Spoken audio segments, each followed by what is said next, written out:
High, আজ আমি নিরামিষ পনিরের একটা রেসিপি তোমাদের সঙ্গে শেয়ার করব। তো প্রথমেই পনিরগুলোকে কিউব করে কেটে নিয়েছি। আর এখানে আমি একটা ভাজা মশলা তৈরি করছি। তো এটাকে আমি ড্রাই রোস্ট করে গুঁড়ো করে নিয়েছি। এবার পনিরগুলোকে আমি একদমই হালকা করে তেলে ভেজে নিয়েছি। একদম বেশি ভাজতে হবে না, এটা যাতে সফট থাকে লাল লাল করে ভেজে নিয়েছি। এবার ওই তেলেই আলুগুলো দিয়ে দিলাম। আলুগুলোও আমি সেম অল্প করেই ভাজছি।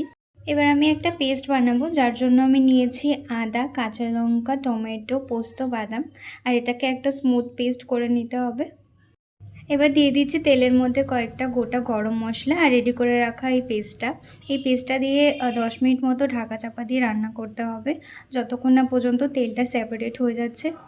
আর 10 মিনিটের মধ্যে এরকম তেলটা সেপারেট হয়ে গেছে। এবার এর মধ্যে দিয়ে দেবো কিছুটা টক দই। আর এটাকে খুব ভালো করে মশলার সাথে মিক্স করে নেব। এবার আগে থেকে রেডি করে রাখা ভাজা মশলাটাও এর মধ্যে অ্যাড করে দেব। সব কিছু খুব ভালো করে মিক্স করে এর মধ্যে দিয়ে দিচ্ছি নুন আর অল্প একটু চিনি। এরপর দিয়ে দিয়েছি ভেজে রাখা আলু আর পনিরটা। আর তারপরে দিয়ে দিচ্ছি কিছুটা জল। আর জল দিয়ে এটাকে একটুখানি ফুটিয়ে লাস্টে অ্যাড করে দিতে হবে ঘি। তো ব্যাস রেডি আমাদের পনিরের রেসিপি। তো তোমাদের ভিডিওটা ভালো লাগলে প্লিজ লাইক করো আর আমার চ্যানেলটা সাবস্ক্রাইব